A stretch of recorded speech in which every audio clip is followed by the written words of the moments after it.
Oi, gente. Sejam super bem-vindos ao canal. Se é a sua primeira vez aqui, já aproveita para se inscrever e não perder nada do que vem por aí.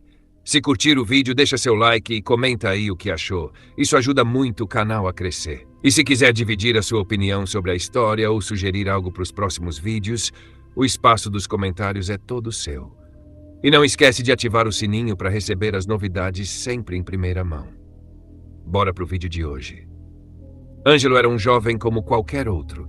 Nascido e criado em um bairro simples, cresceu em meio às dificuldades da vida comum. Trabalhava durante o dia e à noite se entregava aos livros, mas não eram livros comuns. Desde a adolescência tinha fascínio por temas esotéricos, religiões antigas e todo tipo de doutrina mística. Aos 17 anos descobriu um sebo escondido numa rua estreita do centro da cidade. Lá encontrou sua primeira obra sobre feitiçaria tradicional. Não era nada fantasioso. Falava de ervas, banhos, velas, orações antigas e práticas de manipulação energética. Ângelo leu aquele livro tantas vezes que as páginas começaram a soltar das bordas. Aquilo acendeu algo dentro dele. O que começou como curiosidade virou disciplina. Enquanto muitos jovens saíam para festas, Ângelo passava madrugadas lendo. Estudava sobre cabala, ocultismo, invocações, pontos de poder da natureza, ciclos lunares, cristais, chakras. E aos poucos foi montando seu próprio altar em casa. Simples, mas repleto de intenção. Começou a praticar pequenas magias, proteção, concentração, limpeza de energia, e funcionava. Sentia-se mais centrado, mais forte. Logo vieram os rituais, nada perigoso. Eram celebrações lunares, oferendas simples, estudos de línguas antigas. Conheceu outras pessoas online com interesses semelhantes, frequentou algumas rodas de conversa, participou de vivências em terreiros e centros espiritualistas. Tudo dentro de um caminho natural de autoconhecimento e despertar espiritual. Mas havia algo em Ângelo, algo mais profundo. Uma sede que não se saciava com rituais suaves, ele queria ir além. Começou a estudar práticas mais densas. Rituais de invocação, estudos de grimórios antigos, teorias sobre pactos espirituais. Lia relatos sobre magos negros da antiguidade, sobre sociedades secretas, sobre como algumas almas eram capazes de romper a barreira do mundo físico e estabelecer contratos com entidades. Foi numa dessas buscas que encontrou o nome, Blackastar. Surgiu em um antigo manuscrito digitalizado de origem incerta. Dizia-se que Blackastar era um mago negro que existia fora do tempo, uma consciência viva que se comunicava com quem tivesse o preparo e a ousadia. As semanas seguintes foram de silêncio e recolhimento. Ângelo preparou-se. Estudou o ritual minuciosamente. A cada detalhe sentia um arrepio na espinha, mas a vontade de seguir era mais forte do que o medo. Na noite do equinócio de outono, Ângelo acendeu 7 velas negras em torno do altar. Usava uma túnica preta, a mesma que comprara em uma loja esotérica anos antes e nunca tinha usado. A sala estava fechada, isolada do mundo. Um leve incenso de mirra tomava o ar. Ele recitou as palavras com firmeza. Não tremia. Seu olhar era profundo, determinado. O tempo parecia parar, o vento cessou, as chamas das velas não se moviam. E então a atmosfera mudou. Ele não viu uma figura nem ouviu uma voz, mas algo respondeu. Uma presença. Densa, fria, profunda. Ângelo, em transe, ofereceu sua devoção e seus serviços em troca de conhecimento, poder e elevação nos caminhos ocultos. Não houve sangue, não houve espetáculo, apenas um silêncio pesado e um pacto selado. Naquela noite, Ângelo deixou de ser apenas um jovem ocultista. Tornou-se aprendiz de forças que a maioria sequer ousa nomear, e assim começa sua jornada. Após o pacto silencioso com Blackastar, algo começou a mudar na vida de Ângelo. Não houve trovões, nem visões apocalípticas, mas a maré virou. As portas que antes estavam fechadas começaram a se abrir com facilidade quase absurda.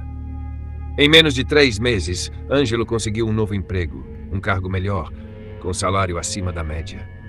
Recebeu convites inesperados para eventos esotéricos privados, onde conheceu nomes influentes dentro do ocultismo. E como se fosse guiado por mãos invisíveis, passou a encontrar livros raros de magia pesada que antes pareciam inalcançáveis. Esses novos livros não falavam de equilíbrio, luz ou proteção. Falavam de controle, domínio, comando. Rituais de amarração, manipulação de sorte, contratos espirituais, quebra de defesas, oferendas específicas para entidades da esquerda. Ângelo não hesitou. Sabia que havia cruzado uma linha e que agora não havia mais retorno.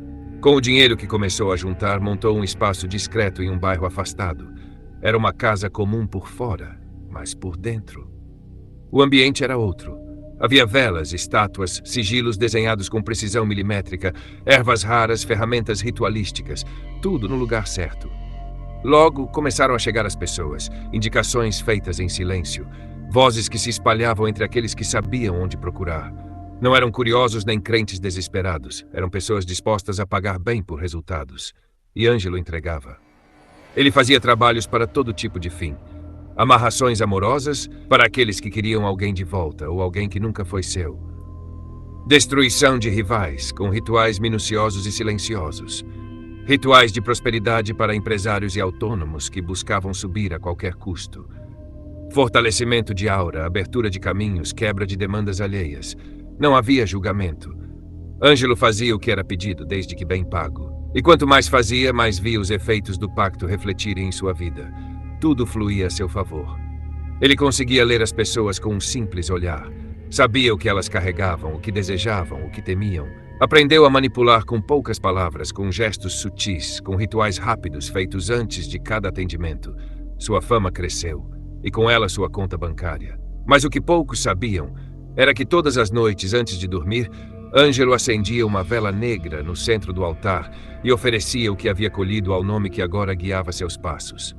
Blackastar. Não como uma prece, mas como um pacto renovado.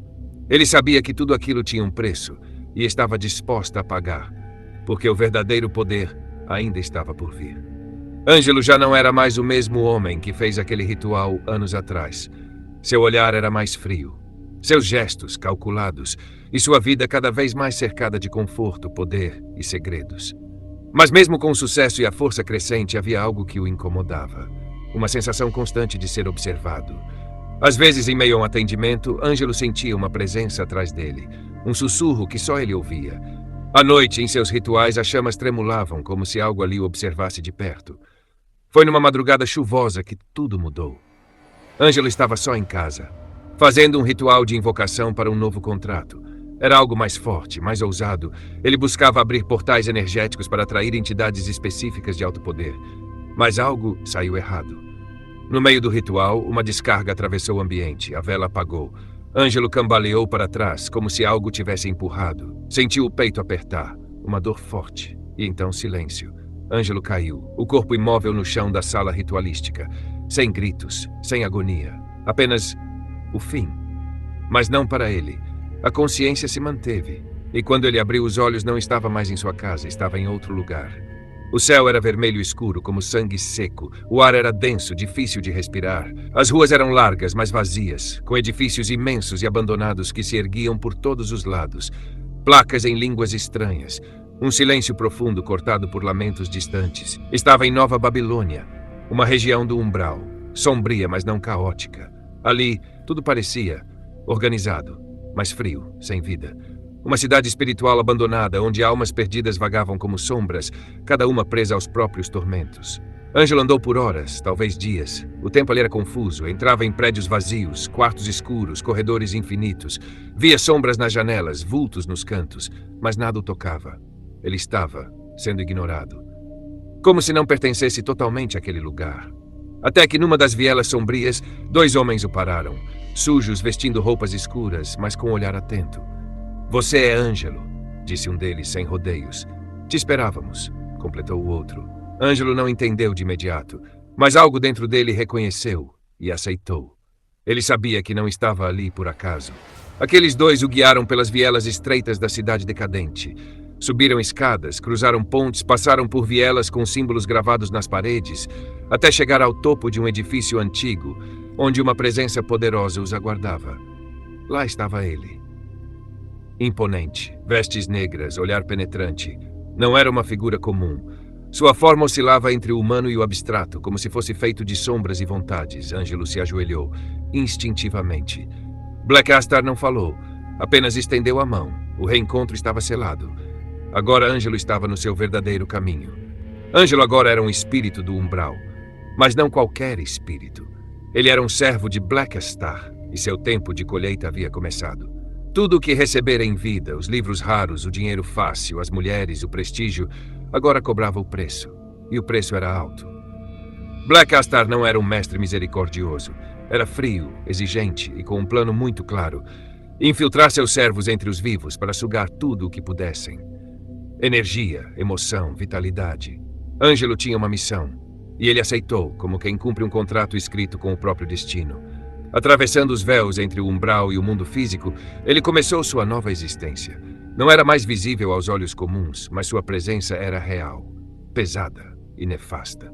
Ângelo entrava nas casas pela vibração dos moradores. Bastava um pensamento de raiva, um ressentimento, uma mágoa. E lá estava ele. No início ele apenas observava, mas logo passou a agir. Sussurrava nos ouvidos dos maridos, incitava ciúmes doentios nas esposas, alimentava desconfianças, criava brigas, empurrava casais ao limite. Quando a raiva explodia, ele colhia. A energia gerada em discussões, gritos, mágoas, era tudo sugado por Ângelo e levado para os rituais do umbral. Lá, magos negros a transformavam em combustível espiritual para alimentar suas manipulações. Ângelo era um coletor, mas não parava por aí. Nas ruas, ele rondava bares, festas, vielas perigosas. Onde houvesse um vício, ele estava por perto. Envolvia os viciados com um manto invisível, intensificando seus desejos. Eles bebiam mais, se drogavam mais, se perdiam mais. E ele colhia. Cada alma afundada no vício emitia uma energia densa, forte e saborosa para os que viviam no umbral. Ângelo era um predador espiritual. Sua fome era a dor alheia. Com o tempo, ele aprendeu a agir em grupo. Junto de outros como ele, cercavam famílias inteiras. Destruíam lares, arrastavam jovens para a prostituição, incitavam traições e, nos momentos mais desesperadores das vítimas, sugavam como vampiros famintos. E tudo isso era levado para Nova Babilônia, o ponto de convergência das trevas. Blackastar o observava de longe, satisfeito. Ângelo estava se tornando um verdadeiro instrumento do umbral. Mas mesmo com tanta entrega, não havia elogios, não havia pausa, não havia fim. Décadas se passaram. Ângelo não percebia mais o tempo. Apenas trabalhava, servia, sugava, retornava e voltava de novo, cada vez mais frio, cada vez mais desconectado da humanidade que um dia conheceu. Mas, em algum canto de sua consciência, um eco distante ainda o questionava. Será que tudo isso era mesmo o que ele havia desejado? O tempo não era mais contado em dias, meses ou anos. Eram séculos, incontáveis. Ângelo já não lembrava mais do próprio rosto. Já não pensava no que um dia foi. Tudo o que existia agora era sua função, servir. E ele serviu, com precisão, com entrega, com frieza. Tornou-se um dos mais eficientes entre os servos de Blackastar. Um nome que corria entre as sombras da Nova Babilônia com respeito e medo. Mas até nas trevas existe ambição. Um dia, após uma longa caçada energética entre os vivos, Ângelo retornou ao umbral exausto. E lá estava ele, Blackastar, esperando, com um olhar diferente, quase orgulhoso. Ângelo, disse ele em sua voz densa e vibrante, chegou a hora de decidir. Deseja permanecer servo ou almeja tornar-se um de nós? Ângelo não hesitou. Sim, é o que eu quero. Blackastar observou com atenção. Ângelo não apenas queria, ele estava pronto. Mas antes de dar o próximo passo, o Mago Negro revelou uma verdade que até então Ângelo desconhecia. Achavas que nós, os magos do umbral, éramos o topo, mas existem forças acima. Seres que caminham além das sombras mais densas. Eles são os verdadeiros senhores deste domínio. Ângelo arregalou os olhos. Pela primeira vez em muito tempo, sentiu surpresa e uma sombra de medo. Quem são eles? Blackastar olhou para cima, para um ponto no céu sempre cinzento da Nova Babilônia. Os demônios. E entre todos havia um nome que fazia até os mais antigos curvarem suas energias. Belial. Era até ele que iriam. A travessia foi silenciosa. Por entre vielas que pareciam existir fora do tempo, cruzando salões negros onde sombras rastejavam pelas paredes, até chegarem a uma fortaleza feita de pedra escura e ossos petrificados.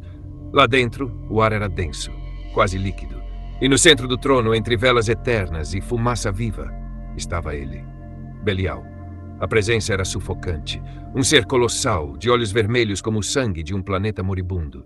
Ele sorriu ao ver Blackastar e gargalhou ao ver Ângelo. Este é o teu candidato, Blackastar, disse ele com sarcasmo. Séculos de servidão, energia suficiente colhida para abastecer um exército, e agora queres ser um dos nossos? Ângelo se ajoelhou. Belial se levantou, andou até ele e tocou sua testa com um dedo queimando como brasas. Tens minha permissão, Ângelo. Vá. E inicia tua verdadeira descida. Com a bênção do inferno, Blackastar levou Ângelo de volta. Agora ele estava pronto. No coração da Nova Babilônia, entre colunas de pedra e símbolos antigos, um círculo foi desenhado com sangue e cinzas. Magos negros se reuniram ao redor. A cerimônia começou. Cantos em línguas esquecidas, luzes que não vinham de lugar algum, ventos que sopravam de dentro da própria terra. Ângelo se posicionou no centro. E ali, no ventre das trevas, sob a autorização do próprio Belial, ele daria seu primeiro passo como um mago negro. O salão ainda pulsava com a energia do ritual. A fumaça densa que serpenteava entre as colunas parecia sussurrar palavras de um idioma que o tempo havia esquecido. Ângelo, agora banhado em sangue antigo e energia negra, permanecia no centro do círculo. Black Astar aproximou-se. Seu olhar carregava respeito e uma solenidade incomum. Escuta-me, Ângelo. Não mais és esse nome. Nenhum mago negro caminha com a identidade da carne, disse ele com voz firme. Todo aquele que renasce sob o selo de Belial recebe um novo nome, um nome selado nas trevas eternas. E o teu foi escolhido por ele mesmo. Black Astar tocou o ombro de Ângelo, agora marcado com um símbolo incandescente, queimando em sua pele. A partir de hoje, tu serás conhecido como Black Ashura. A marca brilhou com intensidade e algo dentro dele mudou. O nome antigo se dissolveu no abismo da própria mente. Ângelo se foi. Restou apenas a nova entidade, Black Ashura. Com a bênção do nosso mestre, Belial, agora és como eu. Senhor das Trevas, comandante das sombras, filho do Umbral, declarou Black Astar com orgulho. Com teu novo nome vem também o poder, e ele será crescente, e foi. Black Ashura agora caminhava entre os magos negros com autoridade. Comandava legiões sômbrias, influenciava espíritos menores, participava de reuniões ocultas em câmaras escondidas da Nova Babilônia. Cada decisão sua moldava o equilíbrio do Umbral. Não demorou para que Black Ashura começasse a agir como seu mestre. Caminhava entre os vivos em forma invisível, tocando os corações daqueles que já estavam corrompidos, oferecendo pactos. Do mesmo jeito que Black Astar havia feito com ele, séculos atrás. Assim como fizestes um pacto comigo em vida, disse Black Astar em uma das muitas conversas em que observavam os vivos, agora outros virão até ti, Black Ashura, e tu selarás suas promessas. E eles também se perderão. E vieram. Homens e mulheres em desespero, buscando fama, dinheiro, poder, amor, vingança, todos batiam à porta invisível do novo Mago Negro. E ele os atendia, com promessas e com preço. Assim os séculos seguiram. Black Ashura prosperou nas trevas, tornou-se símbolo, senhor, comandante. Um homem que outrora buscava respostas em livros, agora escrevia seus próprios feitiços. Um servo que se arrastava, agora reinava. Mas o umbral não tem fim, e mesmo a eternidade pode guardar surpresas. A escuridão de Nova Babilônia não era silêncio, era presença. A cada passo pelas ruas quebradas e becos infindos, Black Ashura sentia a pulsação do umbral correndo sob seus pés. Ao lado dele, caminhava Black Astar, seu mestre, guia e agora igual. Ambos trajavam mantos escuros como o próprio vazio. Suas presenças eram temidas por toda criatura perdida que ousava surgir pelo caminho. Tens crescido, Black Ashura, murmurou Black Astar, num tom sombrio e calmo. Mas ainda há coisas que precisa saber. Black Ashura o olhou de relance. Estou ouvindo. Aqui, mesmo com poder, há riscos, disse Black Astar, fitando o horizonte vazio do umbral. Os servidores da luz, aqueles que caminham envoltos em vestes brancas, com aquela luz insuportavelmente pura, são nossa maior ameaça. Mesmo nós, magos negros, nada podemos contra eles. Black Ashura franziu a testa. E o que acontece se formos pegos? Black Astar parou. Seus olhos se tornaram distantes. Serás levado. Eles não te destroem, mas te purificam. E então tu reencarnas. Na terra, disse com certa amargura. Teu nome, tua história, teu poder, tudo apagado. E voltarás a ser apenas mais um ser humano. Sob o véu do esquecimento. O silêncio caiu pesado entre eles. Black Ashura absorveu cada palavra. Então, não é que seja um fim ruim, comentou ele. É um fim justo. Mas, para quem viveu tanto no poder, é um castigo, completou Black Astar. Black Ashura sentiu, respeitoso. Obrigado por me contar. Pouco depois separaram-se. Black Ashura seguiu só. Agora caminhava por uma parte desértica de Nova Babilônia, mais sombria do que todas que já havia cruzado. A poeira escura se erguia com o vento pesado, o céu se movia em tons de cinza espesso, como fumaça viva. Não havia ninguém ali, só ele. E o silêncio, e foi ali, onde até a própria escuridão parecia repousar, que Black Ashura parou, fitando o horizonte negro. Sussurrou para si mesmo, eu não volto mais para aquele mundo maldito. Fechou os olhos, respirou fundo o ar gélido do umbral e sentiu o poder vibrando em seu corpo. Meu desejo é o poder, sempre foi. Ao abrir os olhos, um leve sorriso tomou seus lábios. E eu terei, mais do que nunca. Ergueu uma das mãos e uma chama negra viva e pulsante se acendeu entre seus dedos. Farei muitos pactos. Os vivos virão até mim e servirão aqui por toda a eternidade. Então, lentamente, ele se virou e seus olhos se voltaram diretamente para ti, que estás ouvindo agora, como se te enxergasse além do tempo e da realidade, e disse com a voz baixa, profunda, envolvente como um feitiço: E você deseja vender sua alma para mim? Fim.